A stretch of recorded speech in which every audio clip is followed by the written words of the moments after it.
Good morning, students. Class 8 Science. We will we are discussing the chapter 18, that is pollution of air and water, in which we have discussed about the air pollution, in which we have found that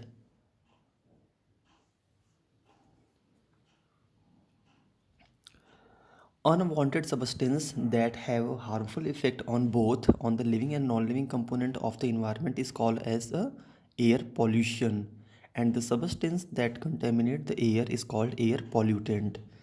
वे सभी यौगिक या वे सभी तत्व जो हवा में विभिन्न प्रकार के हार्मफुल इफ़ेक्ट पैदा करते हैं उन्हें एयर पॉल्यूशन कहा जाता है, और जिन वस्तुओं से वो फैलता है हम उसे एयर पॉल्यूटेंट कहते हैं। अब हम एक एक करके एयर पॉल्यूटेंट के बारे में पढ़ेंगे। तो इसमें सबसे पहला एयर पॉल्यूटेंट है oxide of sulphur. The oxide of sulphur have disastrous environmental effect. Electrical power plants which use coal are largely blamed for sulfur dioxide emission into the atmosphere.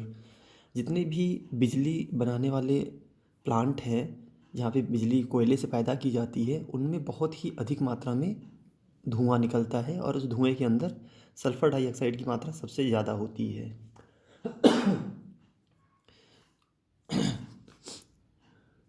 Other sources of burning of coal in factories or homes, और उसके अलावा जो दूसरे sources हैं अन्य फैक्ट्रियों में कोयले से जो बॉयलर चलाया जाता है, ठीक है, वहाँ पे हो सकता है, घरों में हो सकता है, ईंट के भट्ठों पे हो सकता है। यहाँ पे जहाँ जहाँ पे कोयला जलाया जाता है कोयले के जलने से सल्फ़र डाइऑक्साइड गैस एमिट होती है। Sulphur dioxide is itself injurious to plant and animal life. Sulphur dioxide जो गैस है यह पेड़ पौधों के लिए नुकसानदेह है और एनिमल लाइफ के लिए भी बहुत घातक हो सकती है। It can also react with ozone. Ozone layer हमारे पृथ्वी के चारों तरफ पाई जाती है जो हमें अल्ट्रावायलेट रेडिएशन से प्रोटेक्ट करती है। तो यह गैस उस ओजोन के साथ भी रिएक्ट कर जाती है, उसको भी धीरे धीरे ख़राब कर देती है। हाइड्रोजन पेरोक्साइड और water vapour in the atmosphere to form sulphuric acid. It corrode limestone and metals and destroyed the clothing. Sulfuric acid is considered as one of the most toxic and dangerous air pollutant. Rain mixed with sulfuric acid is called acid rain. तो हमने यहाँ पे ऊपर देखा it can also react with ozone, hydrogen peroxide और water vapour in the atmosphere to form the sulphuric acid. Water vapour के साथ मिलकर के SO2 और H2O मिलकर के H2SO4 बना देते हैं जो कि एसिड रेन का फॉर्मेशन करता है, और यह एसिड रेन अलग अलग तरह के चीज़ों पे नुकसान करती है, ठीक है, जैसे कि corrode limestone and metals and destroy clothing. यह लाइमस्टोन संगमरमर के पत्थरों को ख़राब कर सकती है, मेटल्स लोहे के जो पुल होते हैं उनको ख़राब कर सकती है, एंड डिस्ट्रॉय क्लॉथिंग, और जो क्लॉथिंग मतलब कपड़े जो होते हैं उन पे भी यह नुकसान कर सकती है, उनको जला सकती है। It will be corrode to them. The second pollutant, air pollutant, is oxide of nitrogen. Oxide of nitrogen are produced when fuel is burned at high temperature. Nitrogen, which is ordinarily inert, combine with oxygen in high temperature flame and tend to stay combined if the exhaust gases are cooled quickly. Nitrogen का जो oxide है यह बहुत जब ईंधन को बहुत ही high temperature पे जलाया जाता है, अधिक तापमान पे जलाया जाता है, तो वहाँ पे NO2 गैस निकलती है। Oxide of nitrogen are relatively harmful as ordinary concentration. Nitrogen का जो ऑक्साइड है वह भी अधिक नुकसानदेह है। They are release into the air mainly from the vehicular smoke, electrical power plant, industrial establishment, commercial institutions and residential units. यह NO2 जो है यह ज़्यादातर गाड़ियों के धुओं से, व्हीकलर स्मोक, इलेक्ट्रिकल पावर प्लांट, बिजली बनाने वाले जो प्लांट हैं, जो औद्योगिक इकाइयाँ हैं उनसे, इंडस्ट्रियल इस्टेब्लिशमेंट, कई तरह की फैक्ट्रियों से, कॉमर्शियल इंस्टीट्यूशंस, ठीक है, इसमें हॉस्पिटल्स हो सकते हैं या होटल्स हो सकते हैं या कॉलेजेस स्कूल हो सकते हैं, ठीक है, बड़े बड़े। तो वहाँ से रेजिडेंशियल यूनिट इवन हमारे घरों से भी। The automobile emission of the major, क्योंकि इन सारी जगहों पे कहीं ना कहीं हम जनरेटर का प्रयोग करते हैं। डीजल, जो जनरेटर होता है वो डीजल से चलता है, और डीजल जब जलता है तो डीजल के जलने से नाइट्रोजन डाइऑक्साइड गैस निकलती है। तो डीजल को हम गाड़ियों में प्रयोग करते हैं, डीजल की गाड़ियाँ होती हैं, इलेक्ट्रिकल पावर प्लांट में भी यूज़ किया जाता है डीजल जनरेटर का, इंडस्ट्रियल इस्टेब्लिशमेंट में भी बड़े बड़े डीजी सेट लगे होते हैं, कॉमर्शियल इंस्टीट्यूट्स में भी हम देखते हैं बड़े बड़े डीजल के जनरेटर लगे होते हैं जो बिजली देने का काम करते हैं। तो यहाँ पे जहाँ जहाँ पे भी डीजल से जनरेटेड प्लांट्स चलाए जा रहे हैं या डीजल जनरेटर चलाए जा रहे हैं, उनसे निकलने वाले धुएं में अधिक मात्रा में NO2 होता है। The automobile emission in the major contributor of nitrogen oxide according for about 50% of the total. Automobile emission जो है गाड़ियों से, दो पहिया और चार, not the two wheelers, actually the four wheelers, all the four wheelers and heavy vehicles, उनसे निकलने वाला जो धुआं है वह लगभग 50% नाइट्रोजन डाइऑक्साइड एमिट करता है।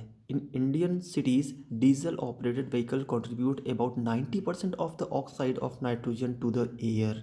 इंडिया के अंदर मैक्सिमम जो व्हीकल्स हैं वो डीजल ऑपरेटेड हैं, ठीक है, कॉमर्शियल व्हीकल, हैवी व्हीकल्स, तो उनमें से 90% जो गैसेस है वह उन्हीं के द्वारा निकाली जाती है, कॉमर्शियल व्हीकल्स के द्वारा निकाली जाती है। हम देख सकते हैं रोड पे तो कितने सारे ट्रक जा रहे होते हैं, हैवी व्हीकल्स जा रहे होते हैं, बड़ी बड़ी गाड़ियाँ जा रही होती हैं, तो वो सब की सब अधिक मात्रा में कंट्रीब्यूट करते हैं। 90% जो ऑक्साइड है वो उन्हीं से निकल रहा है। And the third pollutant is NO, nitrogen oxide. Nitric oxide is the first produced to the combined of atmospheric nitrogen with oxygen at high temperature. At high concentration, nitric oxide causes asphyxiation, that is difficulty in breathing. Nitric oxide जो है यह atmospheric nitrogen से combined होकर के oxygen के साथ बनता है, और यह हमें किस तरह की समस्या दे सकता है? It will causing in difficulty in breathing. यह हमें सांस संबंधी समस्या दे सकता है, हमें सांस लेने में तकलीफ होगी, हमें ज़्यादा घुटन महसूस होगी। Further, nitric oxide combine easily with the atmospheric oxygen to form nitrogen dioxide, और कुछ समय के बाद ये जो नाइट्रिक ऑक्साइड है यह एटमॉस्फेरिक ऑक्सीजन से कंबाइन करके NO2 बना लेता है, ठीक है। NO, नाइट्रिक ऑक्साइड NO होता है, फिर यह ऑक्सीजन के साथ कंबाइंड हो जाता है, यहाँ पे ऑक्सीजन की 2 मॉलिक्यूल्स आ जाते हैं, यह NO2 बना लेता है। नाइट्रोजन डाइऑक्साइड में create a variety of human ailment from mere gum inflammation to internal bleeding, pneumonia, lung cancer, irritation of eyes, etc. अब यह जो NO2 है यह हमें इंटरनल ब्लीडिंग, हमारे शरीर के आंतरिक भागों में खून का रिसाव कर सकती है, न्यूमोनिया जैसा बीमारी हमें पैदा कर सकती है, लंग कैंसर भी होने की संभावना इसमें हो सकती है, और उसके साथ साथ हमारी आँखों में जलन हो सकता है। NO2 के इफ़ेक्ट पे आने पर हमारी आँखों में जलन होता है। हमने अक्सर महसूस किया होगा जब हम धुएं के कांटेक्ट में आते हैं, धुआं हमारी आंखों में जाता है तो तेज़ी से आंखों में जलन होने लगती है। Mix with the water vapour to form nitric acid, होता क्या है, हमारी आंखों में जो आंसू होते हैं, जो वाटर होता है, उस वाटर के साथ ये NO2 मिक्स हो जाता है और ये नाइट्रिक एसिड बनाने लगता है, जो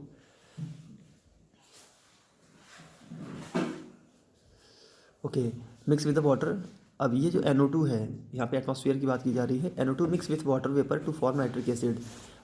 वायुमंडल में जो इमिट होकर के चला जाता है NO2, वह एटमॉस्फेरिक हाइड्रोजन H2O क्लाउड्स में जो वाटर है उसके साथ कंबाइंड होकर के यह नाइट्रिक एसिड बनाता है, जो एसिड रेन का भी सोर्स हो सकता है, ठीक है। The next pollutant is hydrocarbon. Hydrocarbons are compounds made up of carbon and hydrogen, जैसा कि हम नाम में पढ़ सकते हैं हाइड्रोकार्बन। तो यहाँ पे हाइड्रोजन और कार्बन के कंपाउंड्स हैं। Some hydrocarbons have direct effect on human being and are carcinogenic. कुछ हाइड्रोकार्बन्स जो होते हैं वो मनुष्यों के लिए बहुत ही नुकसानदेह होते हैं और वो कार्सिनोजेनिक होते हैं। वह कार्सिनोजेनिक कैंसर पैदा करते हैं, ठीक है, उनसे कैंसर जैसी बीमारी हो सकती है। They are producing during the production of coke and during improper burning of coal. हमने पेट्रोलियम वाले लेसन में पढ़ा होगा कोल, ठीक है, कोल और कोक यह दो शब्द वहाँ से हमें पता चलते हैं, ठीक है। तो कोल जो है यह कोयला होता है, कोयले को जब जला दिया जाता है तो उससे कोक बन जाता है, पका हुआ कोयला बन जाता है, ठीक है। तो कोल को जब जलाते हैं तो कोयल से निकलने से हाइड्रोकार्बन्स जैसी गैसेस निकलती हैं जो कि कैंसर कॉज कर सकती हैं। अगला पॉल्यूटेंट है carbon monoxide, CO। Carbon monoxide is one of the major pollutant from automobile comprising 80% of the all automobile exhausted. अधिकतर गाड़ियों के से निकलने वाला जो धुआं होता है उसके अंदर कार्बन मोनोऑक्साइड की भी मात्रा होती है। हमने वहाँ पे NO2 को भी देखा था, ऑक्साइड ऑफ नाइट्रोजन, ठीक है। ऑक्साइड ऑफ नाइट्रोजन जो है यह भी लगभग 90% वहाँ पे मौजूद थे और उसके साथ साथ वहाँ पे CO भी होता है, ठीक है। Carbon monoxide is product of incomplete combustion of fuel. जब कोई भी ईंधन पूरी तरह से जल नहीं पाता तो वह कार्बन मोनोऑक्साइड बनाता है, जैसे कि लकड़ी का जलना, कोयले का जलना, पेट्रोल, डीजल, इन सब के इनकम्प्लीट बर्निंग से कार्बन मोनोऑक्साइड गैस पैदा होती है। Oxygen carrying capacity of the blood. और कार्बन मोनोऑक्साइड क्या करता है, हमारे खून में ऑक्सीजन को कैरी करने की कैपेसिटी को कम कर देता है ताकि हमारा खून कम से कम ऑक्सीजन को कैरी कर पाए। It can even causes death due to the suffocation. अगर कोई व्यक्ति ज़्यादा देर तक कार्बन मोनोऑक्साइड गैस के संपर्क में रहेगा इवन उसकी डेथ भी हो सकती है। Therefore it is not advisable to work in close room with open coal fire. इसीलिए जब कभी भी हम कच्चे कोयले को जलाते हैं तो उसको बंद कमरे में नहीं जलाना चाहिए ताकि उस कोयले से निकलने वाला जो धुआं है वो अगर पूरे कमरे में भर जाएगा तो हो सकता है कि उससे हमारी डेथ भी हो जाए। इस वजह से हमें उसे खुली जगह पे जलाना चाहिए, ठीक है।